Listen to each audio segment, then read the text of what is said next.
RFI ko mbiɗon jam nyalle mon fulfulde ko biɗon on calminama hano haniri ni on jettama on biyama bisimilla e yewtere ko biɗon mbiɗen noon RFI ko daade adunaru fou ɗum noon min Aissata Ly giɗo mon sakike mon e dendagal gollitiɓe am amin belto e kala saaha ɗo wonde on jewte ko biɗon ko kala asayi e alam e leere goto yade leere goto e feccere e leere joyi feccere yade leere jeegom hande noon sami wi on yuppi yontere nde ko Cheikh Oumar Foutiyou Tall ma on hawaɓe kono hawnaki jaɓɓotoɗen e dingiral men jayde RFI fulfulde ko neɗɗo mawɗo kaɓaɗo gam dardude l'islam ɗo e leyɗele Afrique saabu eɗen gandi e ñalle cakkitiɗi ɗi Edouard Philippe jagorɗo mawɗo to leydi France o yaɓɓi koyɗe makko o ari ɗo e Sénégal mo wondi e délégation mawɗo gummiɗo to France e o ari e leydi Sénégal artirde silama Cheikh Oumar Foutiyou Tall ko ɗum woni yewtere men jaado e ɓesgu Cheikh Oumar noon guila e mawɓe ɓe ceerno Madani Tall imam Juma Omar yen woni ceerno Seydou Nourou Tall e hay e woɗɓe jeeyaɓe e ɓesgu Cheikh Oumar walla mbiyen ha joni almuɓe taniraɓe Cheikh Oumar Tall uddata yewtere nde noon ko Émir Sadawna o noon jeeya koye ɓesgu Cheikh Oumar tan o ummi ko Nigéria kanko e biyeteɗo ceerno Seydou Tall e woɗɓe gam tawede ñalande nde silama Cheikh Oumar artirte ɗo e Sénégal wadde ko mbiɗon hande ko spécial Cheikh Oumar ɗum noon ay won mbiyama bisimilla juppuɗo yontere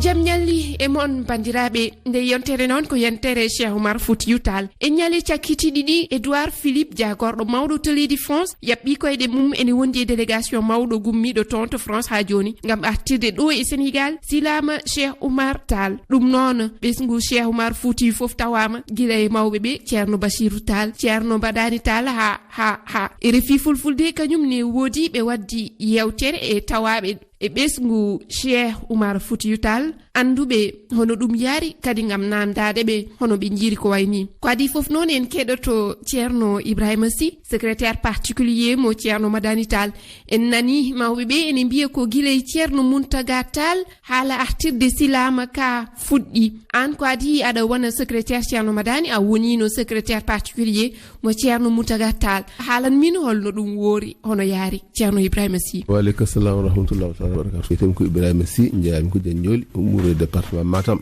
min woni no secrétaire particulier ceerno Mountaga Ahmad oɗo saaha joni gonɗumi ko ceerno Madani min woni secrétaire mum ko heewi hen min tawtorama alhamdulillah rabbil alamin 1993 e mois de septembre ceerno Mountaga ɗo yeehi France ɗo yeehi France omo joguino programme gueɗe ɗiɗi ko adi foof omo yinno ƴewtade defte Cheikh Oumar gonnoɗe bibliothèque muɗum Ségou ɗe arsenal nawno o ƴeewa hoɗo ɗe goni ko rewi hen omo anduno wonde tanum Cheikh Oumar biyeteɗo Abdoulaye ko France lelino précisément ko cimetière de Père Lachaise dans le 11e arrondissement nde o ari France Allah waɗi tawi Abdoulaye yonti ubbitede min jogui aadi kamɓe tubakoɓe so neɗɗo ɓooyi e janale ubbitte duppoye pour haɓe daña place o wi ala oɗo wona duppeteɗo oɗo fati ko Afrique o waɗi démarche uji o haalde gouvernement français e on saaha hono laamu Mitterrand ɓe jaɓanimo ɗum waɗi en 1996 Abdoulaye attiɗo on saaha haade makko sankade tawi ko sous-lieutenant e armée française par ce que o janggi ko école biyeteɗo Saint-Cyr ɓurɗo towde école jangde militaire en to France on saaha ko teddungal manggal o waɗana nokku biyeteɗo Invalide à Paris anduɓe France foof ne gandi Invalide ko symbole e tubakoɓe ko symbole e batte armée wona toon teddungal manggal to banggue aadaji militaire en ko avion ngaji ɗiɗi carsi yimɓe ha kewi gari ha ɗo e Dakar gaddimo ha ɗo ko tubakoɓe dondi goski makko ha jettinimo ɗo rawde ceerno Seydou ɗo ko ɗo no juula nde o juula ha o gayni ceerno Mountaga yi wona Sénégal o ubbete par ce que ko Ségou ummino donc yo nawto Ségou ko toon ubba ɗum woni première victoire ceerno Mountaga Tall haaju ɗiɗaɓo o nawnoɗomo toon ko affaire defte colonel Arsenal ƴettuno Ségou o yeehi ha bibliothèque nationale o yi toon defte ɗe on saaha laamu France wimo série yamirani defte ɗe e koye muɗumen yo koot o yi d' accord taadi ko ɗum kala hen deftere jogui ɗon mbaɗne kam ɗum ko wiyeten microfilm nden CD ala clé USB ala ko ɗum wonno kanje fof ɗe mbaɗa e microfilm 517 deftere e kayitaji bindiyaji jungo 517 temedde joyyi e sappo e jeeɗiɗi ɗum min tawi toon kanje fof ɗe mbaɗa microfilm o soodi machine aji ɗi ganduɗa hoore ma aɗa wawi sa nani microfilm o e ɗin machine aji aɗa wawi janngude defte ɗe sa welama kadi ciiroɗa defte ɗe muula hen ko cohluɗa taw wona exemplaire goto sa sohli sappo nogas temedere deftere fof aɗa muula hen ko jiɗɗa e on sa ɗin machine ngaji gadɗa ɗo kano microfilm uji ɗi defte ɓurɗe hewde hen tiraɗo ko ɗo e Dakar ɗo e tira eɗen tiraɗe mofta joni technologie waylima joni woodi ko ordinateur uji woodi ko clé USB on matériel ceerno Madani wi yo hokke musée des civilisations noires guel wudditi on matériel waɗama disposition musée des civilisations noires nde wudditi eyyi min paami haala silama ka noon hono ardi silama ka haala mum haalano men e andano gila ko ɓooyi ka woni ko musée des armées en France nde min mbaɗata ɗo bicentenaire woni jibinede Cheikh Oumar Foutiyou Tall nde dañi duuɓi 200 waɗanoma ɗo e Dakar manifestation mawɗo biyeteɗo bicentenaire e on saaha min mbaɗino feere comité d'organisation ɓe mbaɗino feere ha silama ka ari ɗo e Sénégal ko yiya kono ko ari ko e condition ji luɓal daɓɓal balɗe seeɗa te il faut ka waɗe assurance il faut kadi ka garde eɗen balɗe bicentenaire o gasi silama ka hooti oɗo sa so silama ka arti hankani e Sénégal e juuɗe Sénégal ɗum enen wayi ko liggey ceerno Mountaga yuɓɓi kono ko wune ceerno Madani eyyo hono ceerno no Madani no darori ha silama ka arti e juuɗe Sénégal ceerno Madani nde o yehi France 2011 o siftini tubakoɓe silama ka ene foti addude Sénégal ɓe mbiyama on saaha kadi ene wawi wonde luɓal kono il faut loi leydi France sensé ha kala gueɗe ɗe France ƴettuno caggal leydi wona Sénégal tan wona Afrique tan holen ko ƴetta Amérique holen ko ƴetta Asie holen ko ƴetta nokkuji fof ɗin gueɗe pour ɗe mbawa ruttade to ɗi giwno to il faut assemblée nationale ƴetta loi te on loi ƴettaka taw kono jaɓandemo kam ene foti artude ceerno Madani jaɓananoma ɗum guilande donc koko arti joni ɗo silama ka gartugol mum vraiment ko wune makko o dari ɗo hen ko wona ɗum kanko hoore makko o yaɓɓi koyɗe makko kanko ceerno Madani o yeehi ha Havre o tawi toon silameji e perlaji e taballeji e comci wañoɓe e comci soldateɓe Cheikh Oumar fof nen toon waɗama répertorié gueɗe kewɗe ko kesuji hol hen hanni dajjitaka e ɗum ne kadi Allah waɗi nde o yeehi toon o tawi toon ko Edouard Philippe gonɗo hande premier ministre français o on sa ko on wonno maire wuro ngo on jaɓɓimo udditi mairie o kala julɓe ngari matériel gonnoɗo e nder wuro Havre fof waɗa toon exposé ɓe mbawi yiide ɗum ha yimɓeɓe kadi belti e on événement ɗum ne kadi ko woni ceerno Madani ɗum ne kadi ene dossier ko foti artude ko goɗɗum nen toon wona ɗum tan jayorgol makko nen toon salinguru makko nen toon o jawdi manam kanŋe ko wayno kanŋe goɗɗum enen toon enen anda to woni hol photoje kadi ƴettanoɗe ɗum wiyete ko collection privé arsenal nen toon ƴettano ko segu enen foti artede e gueɗe goɗɗe liste muɗum waɗama ceerno Madani hokkino liste o ambassadeur de France guila nden ha hande en omo rewi hen en artede seeɗa sadi silama ka so arti ɗum ko première étape kono ko yiiɗi ko Sall jeeyi ma rew hen e ceerno Ibrahima Sy ha joni amin jiiɗi laɓɓinanamin won wiyoɓe silama ka woni koye luɓal ha joni mate sharia leydi France jaɓi wonte jeeyal men eɗanni ene woodi ko tuko mbiyata l'esprit et la lettre sa tawi ndewɗa ko saria assemblée nationale France jooɗaki taw ƴetti loi o somo ƴetta loi o wona Sénégal o ƴettanto loi o ƴettanto loi o ko aduna o fof kala ɗo miijiɗa e aduna France meeɗi ƴettude toon hunde e temps colonial wona Sénégal ƴettante on loi ɗum ko processus juuɗo kono hay goto anniyaki silama ka ene hoota wona France wona Sénégal hay goto welnaki premier ministre français ndi o wi silama ka place mum ko ɗo woni yimɓe fof nani o wi kanko silama ka place mum ko ɗo woni kanko noon o wona baɗo loi waɗata loi ko assemblée nationale kono ɗum a sikki Allah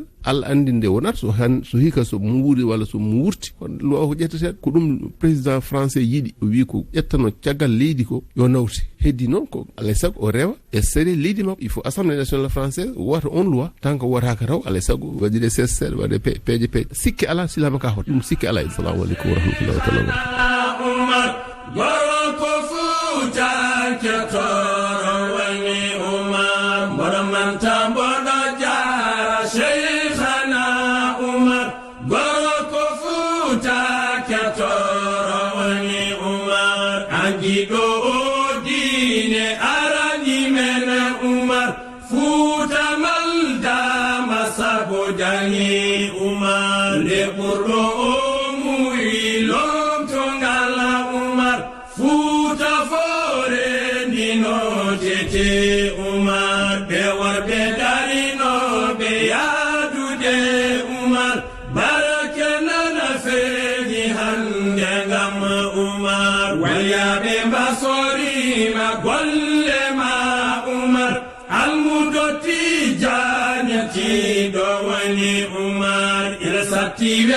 Bani yide hono Umar bode jogi roba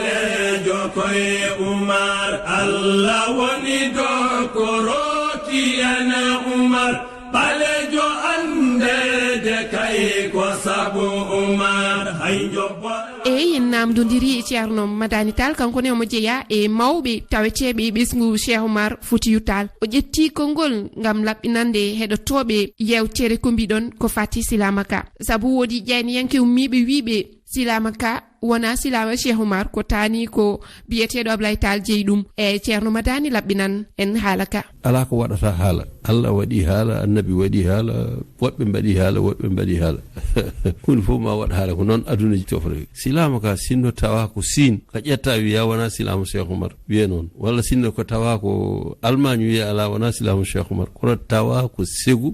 koye Mali woni segu ko laamorgo Cheikh Oumar ɗum wonno capital laamu makko kanko Cheikh Oumar ko e galle makko tawa kanko tawaka ɗon taw o wirnima Amadou longtinoɗo mo alano ɗon wonno ko Nioro so tawi kolñal nde ari ɗon nde ɗacci ko ha kamɓe fotnoɓe habtade ɗum fof ngala ɗon ari yane mabɓe ɓerle mabɓe bomboji hulɓiniɓe naati e galleji he tawi ɗon ko rewɓe e sukaɓe dalil mum Ablaye nangaɗo nawa France o nden yare duuɓi 6 ko cukalel Ablaye nden wawa jogade silama ka koye kaake Cheikh Oumar jeeya defte ɗe koye defte Cheikh Oumar jeeya Ablaye koye Cheikh Oumar jeeya kala gonnoɗo e nder jihadi Cheikh Oumar Amadou amirul mu'minin longtinoɗo mo e Hammadi Hamallaɗe en Farba Gouwa en e woɗɓe ɓe fof kala koɓe joguino ko kaake Cheikh Oumar ala hen joguiɗo ko jeeyi te silama ka tawa ko e galle Cheikh Oumar taw Cheikh Oumar ala ɗon Amadou ala ɗon ɓiɗɗo mawɗo gorko ala ɗon so tawi wonɓe tawno ɗon ɓe mbarat ɗumen walla ɓe nangga mawɓe ɓe nawa ɗum mbaɗa ɗumen otage ɓe neɗɗo sone namno yo namno ko waɗi fayida so tawi silama ka wiyama wona silama Cheikh Oumar kono koye galle Cheikh Oumar tawa silama ka so wiyama wona silama Cheikh Oumar tawa koye jungo tanum Cheikh Oumar cukalel toksel ene yaara e duuɓi 6 silama tagata hoore mum galle ko joom galle jeeyi kaake gonɗe hen ko kaake Cheikh Oumar gonno ɗon ɗum ɗon noon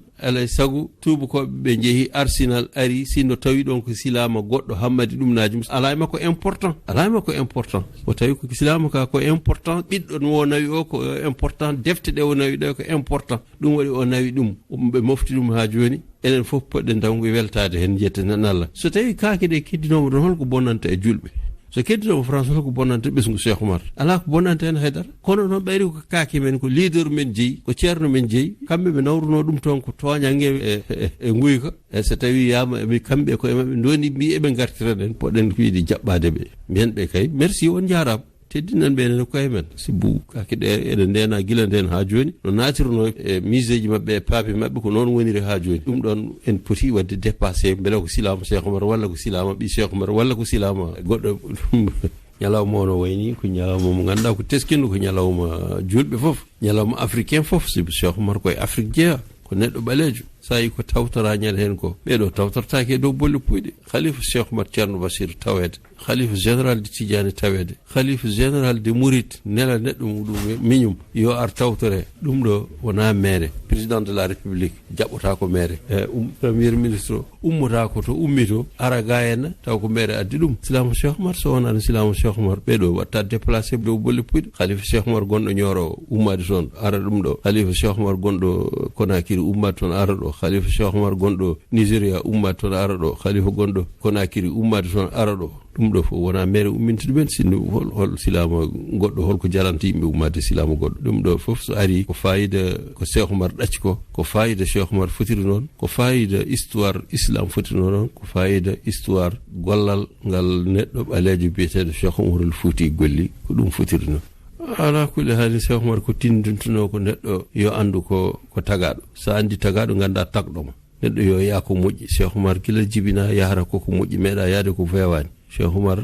ɗo kiram o jogui ɓalejo yo daro kala ɗo darde boɗejo ene daro kala ɗo darde timmuɗo ɗo ene daro yo ɓalejo daro ɗon enen kay poɗɗen ko hirde ñembude jaam ñembude kisal ñembude nanodiral ñembude jangde Cheikh Oumar ko jangde nani ɗum Cheikh Oumar ko alliyankagal wonande Allah ko ɗum nani mo ɗum ɗon woni ko eɗen poɗɗen jangude Cheikh Oumar. Ceerno Madani ɗum noon a jarama RFI Fulfulde yettima RFI Fulfulɓe on jarama min beltima RFI wonde RFI Fulfulɓe.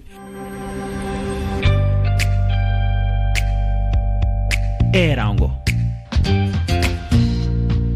joddiɗen ha joni koye ɓesgu Cheikh Oumar Foutiyou Tall biyeteɗo Cheikh Oumar Ly imam Seydou Nourou Tall Mountaga Sidou Macky Tall Isahaba Diop gaddi yande mumen e yewtere nde keɗoɗen holkoɓe mbi Cheikh Oumar holko tindintuno holko wonno kadi jaadigal muɗum e rewɓe eyo keɗoɗen. mbiyetemi ko Cheikh Oumar Ly jeeyami ko ɗo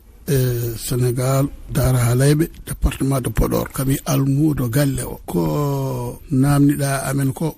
hunde ndamin tawtora yiide amen ceerno Muntaka mission mo ƴettuno e Cheikh Oumar o timmini ɗum ha timmi nde Allah ñaawi omo yaha France ƴewtoyade ɓandu makko 1993 omo soomi e miijo makko ƴewtade gueɗe Cheikh Oumar gonɗe toon ɗe e kadi ba makko Alhaji Saïdou Nourou en hokkunomo dossier gueɗe kewɗe ko faate gueɗe Cheikh Oumar gonɗe toon ha herti noon e biyeteɗo Abdoulaye Tall ko ɓi laamiɗo julɓe kono arsenal ene nawno ɗum Allah waɗi janggi toon ha heddi toon ene joggorino duppede e machinaji mabɓe bamule to Allah waɗi o nawi dossier o ñaagui état France e laamu Mitterrand jaɓanimo on ne artire no ubbe to cehe segu ɗo tawnu men leliɗo Allah newninimo gueɗe ɗe fof kanko ceerno Mountaga o waɗi ɗum wonko wonno toon e musée mabɓe gueɗe Cheikh Oumar ko wana silama ka tan ni heewi adino ƴellitade e ɗen gueɗe ko ceerno Madane ɗum ɓooyi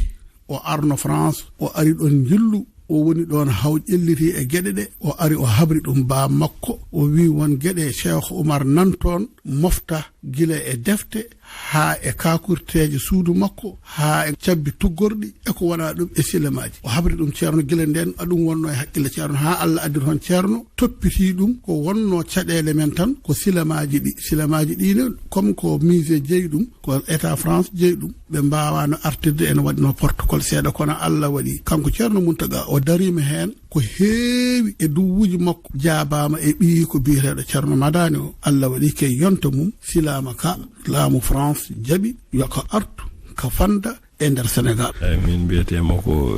Seydou Nourou Tall imam Juma Cheikh Oumar ko adi fof ko weltade silama ka wona première fois ari ɗo adino ɗo e bicentenaire ceerno Mountaga addi ɗum ɗo nden noon ko luɓal wonno ɓe luɓi min ɗum min mbaɗi ɗum exposé e bicentenaire o woni nde Cheikh Oumar jibina ha dañi duuɓi 200 silama ka yeehi ha halwar ɓe mbi ko luɓal ko jeyɗa sa luɓama ɗum musino min kono noon no nelaɗo sallllahu alayhi wa sallam wini atta anni min arrahman wal ajlatu min acheytan yarude jaam ko Allah jeeyi ɗum heñade ko cheyɗane jeeyi mawɗo o andini min goppe rutto Allah ruttini ɗum min dutti nawtama kono ko yonti fof kadi artat mi jangi hen ko heewi ko gonga tan wattinto fenande ko juuti fof juutata ɗum ɗo ko toñange wonno ɓe ƴetti ko jeyɗa ɓe gartiranima ko jeyɗa te avec honneur nden kam ɓe ƴetti ɗum ko yimɓe ɗiɗo nawno ko fotino premier ministre artirde silama ɗum ɗon ko teddugal manggal a yi hen Nigéria naɓe gari Guinée naɓe ari yidde andude tan Cheikh Oumar ko africain wona Sénégal tan ɓesgu makko nan partout hay sa yehi ha Arabie Saoudite ɓesgu Cheikh Oumar nan toon événement oɗo so tawino tan wona no faaɗiri ni so tintinanomo ɓesgu Cheikh Oumar ɗo woni aduna o foof ma aranno kono minen foof min beltima Cheikh Oumar nde o yahata nde o jangguintuno neɗɗo o no woni foof yo dartu gandal ko gandal teddinimo ɗo yeehi ɗo foof ɗum noon gandal woni base hunde foof Cheikh Oumar toujours omo waɗi fier e wondemo ɓalejo o holludemo ko ɓalejo omo welti kadi wondemo Fuutan sabu kala ɗo e o wiyata ko Umarul Fuutiyu ɗum noon neɗɗo o won fier e hoorema ganda hoorema sa andi hoorema tan andat Allah e ko Mountaga Saïdou Macky Nourou Cheikh Oumar Foutiyou Tall fondateur de la grande journée Cheikh Oumar Foutiyou Tall ko gando kadi ko neho omo nehi yimɓe faade diini omo nehi yimɓe faade enda munen ewa kadi ko calnoɗo yaware sa ƴeewi Cheikh Oumar Foutiyou Tall o wuuri duuɓi 90 kono haɓa ko duuɓi sappo e duuɓi nogas o ɗum koye ɗangal gandal nehde e famodirinɓe nde Allah hoddiri silamu ka e dow huddorade naati juuɗe tubakoɓe wona e jumma ko direct tubakoɓe keeɓi silama ka keeɓi ɗum koye ɓiyi ko walla taani ko ewde ɓe pusi segu caggal Amadou Cheikh Oumar yano ñooro ƴewtoyade ñooro tubakoɓe ɓaɗa feere naati segu wona silama ka tan ɓe ƴetti fodde ɗum ɓuuri 150 e ko fawi defte ɓe ɓami kanŋi ha heewi tubakoɓe jaadi hen e alhamdulillah rabbil alamina e dowuji mawɓe e famodirde hakkude leydi Sénégal e France ɗum woni sababu France attire silama ka ɗum ko ene mawni amen ko bellamma mawɗo wonde Afrique fof ko ɗon ko ɓurni min gandal defte ɗe cellukane hen wona tan o yimi rasul sallallahu alaihi wasallam o yimi affaire endam o haali haala Fouta o haali ko ɓuri hewde histoire uji men Afrique noire kadi o haali waajuji e findinde yimɓe holno neɗɗo fotata wuurdude fof nane defte ɗe. Assalamu aleykum rahmatullah, mbiyetemi ko sohna Sahaba, min jogui organisation rewɓe ɓe to banggue organisation ji fof fate ziyaruji ɗi e gammuji ɗi. Eɗen kaaloy événement mo ummiɗen ko ɓoyani hono artirde ɗo silama Cheikh Oumar. Artirde silama Cheikh Oumar wonata ko hawni saabu kanko Cheikh Oumar o fawno koyngal makko tan ko ɗo rasulu sallallahu alayhi wa sallam fawno koyngal mum. Cheikh Oumar noon banggue mum to dewal mum Allah amo ardinno hen rewɓe no fewi no fewi no fewi ha e battane yiyede makko o wattidi yiide ko debbo o halfini ɗum ko heewi. Ko heddi kone e banggue Cheikh Oumar e rewɓe woni nde o yeehi Makka, nde o yetti to lamɓe to, nde o yiyande o yiya kawisaji e makko, nde ɓe joƴƴinimo e dingiral aɓe holla mo gande, ɓe kolla mo gande. Gandal ngal ɓe gaddi fof ko addal gande pawiɗe dow koɓe gaddi ko. Hande ɓe dañi hen kawisaji ni kadi ɓe mbimo ko tan mantaw accani baɗo no bamma, baɗo no bammade ala to ummiɗa to o yahankay baɗo no babam de ne heewi kono baɗo no nenam woni ko ala. Nden noon Cheikh Oumar kañum ittani tawɓe no fewi gueɗal saabu ko gueɗal ngal Allah rokki jinnaɗo makko debbo amo yiya ɗum ñande fof e nder rewɓe. Ayo kanko sohna Adama noon ko debbo darinoɗo e diine l'islam, darani leñol mum, darani joom galle mum, darani ɓesgu mum guilay reftade ɗum ha e needi ɓesgu mum ko ɗum hokki ɗum ko dañi ko woni Cheikh Oumar Fouti radiallahu taala anhu. O waɗi participé e no fewi e développement wuro makko saabu mo ganduɗa hayso yeehi guesene so arti ne waɗa jardin e caggal suudu mum, waɗa hen follere, waɗa hen ñawan mum, ko dañi hen ko foof wosto artude e nder galle he. Yanta hen kadi ko Cheikh Oumar wino ko baɗo no yumum ala. RFI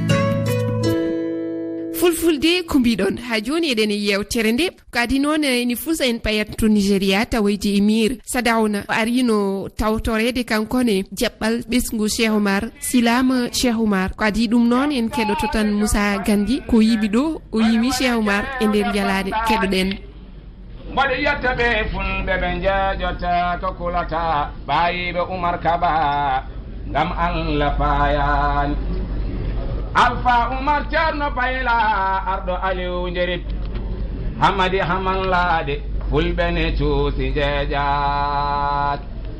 sawa dondo kame botel sawa ha ko cimtenji men loɓɓiɓe aljanna jombine nguuri mayani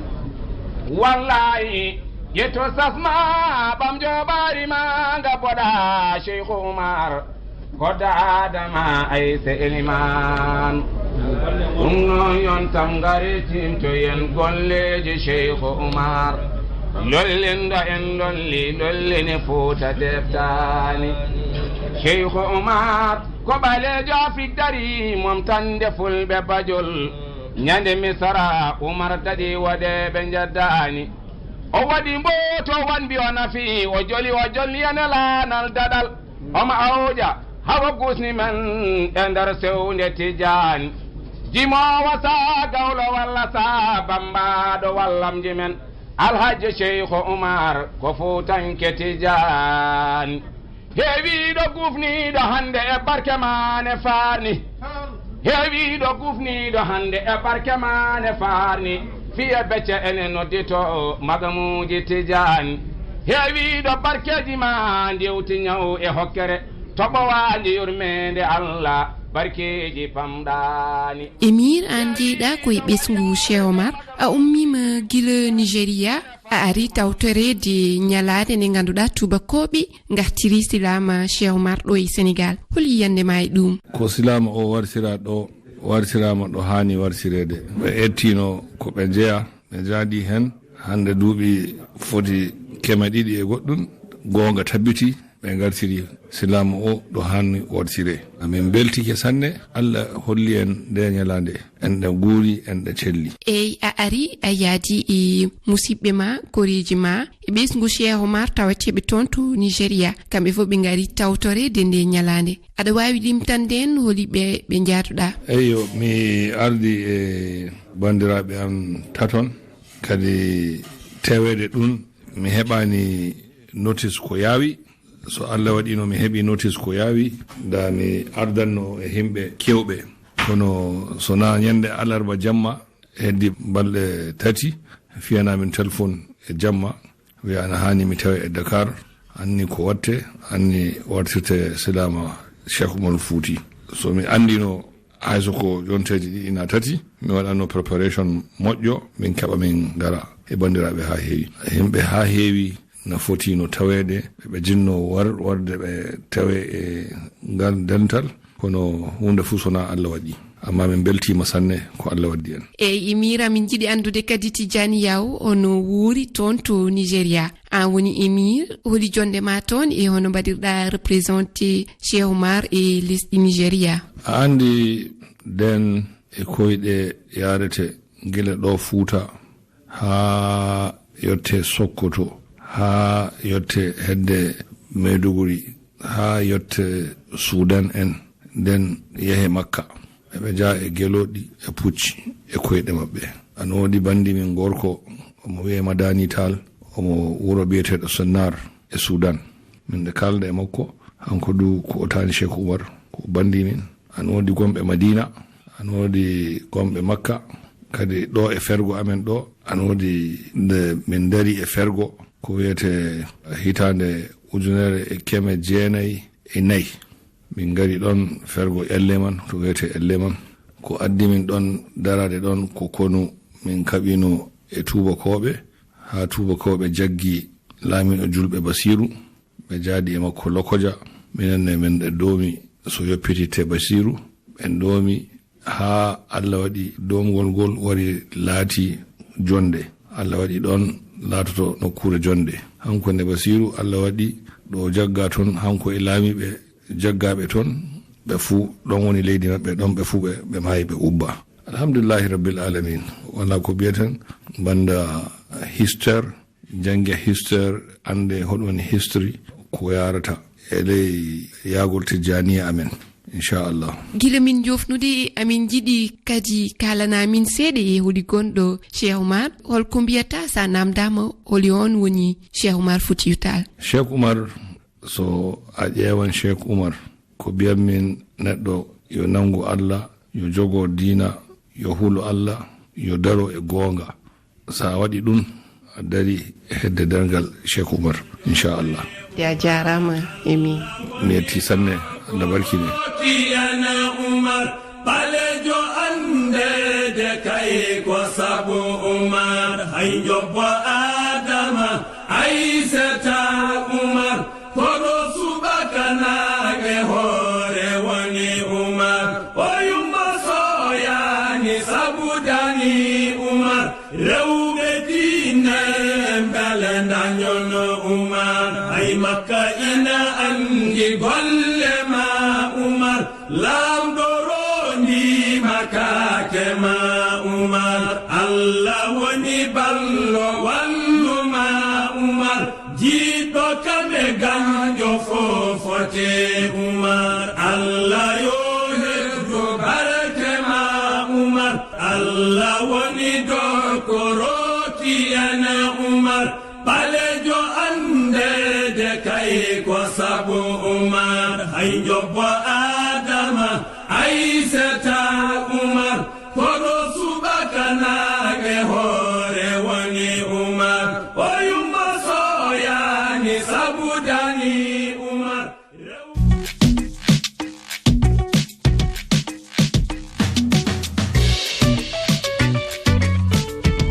ko ɗum timmini yewtere men hannde min bismino ko ɓesgu Cheikh Oumar ngam haalde haala silama gartiraɗo ɗo e Sénégal en nani Ceerno Madani en nani kadi haala Émir Sadawna en nani Dani Imam Seydou Nourou Tall sa jolama hettade yewtere nde a natato karallaji kesɗi tan mbinda ɗiɗo karafeje we